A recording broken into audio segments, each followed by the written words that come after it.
We're going to look at the top teams in the NFL when it comes to explosive play differential.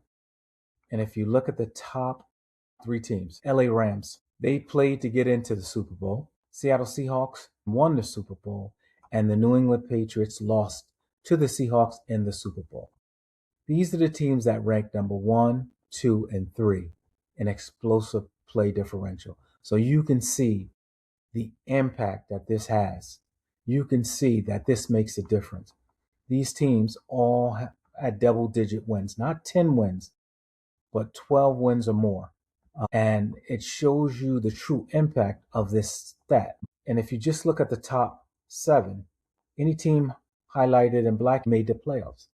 So the top 7 teams in explosive play differential made the playoffs, and all of them had double-digit wins.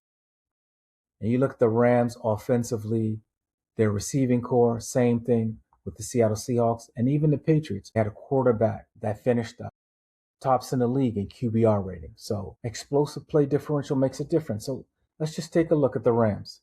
They had 193 plays offensively over 10 yards, but they only gave up 141, giving it a net of 52. I think it's kind of crazy how this differential, it really makes a difference. The Rams had 187 offensive plays over 10 yards, but they only gave up 143. They had a net of 44. And then finally, New England Patriots had 181 offensive explosive plays and only gave up 145.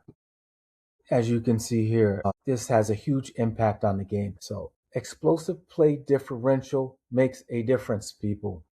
If you just look at the top 11, I think it's 81% of these teams made the playoffs. And if you look at the bottom tier, let's look at the bottom tier. None of these teams made the playoffs.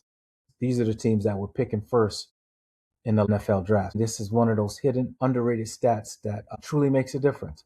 Your top 11, I think it's like close to 80% of the teams made the playoffs. And then in your second tier, only 4 teams in the second tier made the playoffs. And you had some teams with winning records, but in terms of explosive plays, they're net below 10.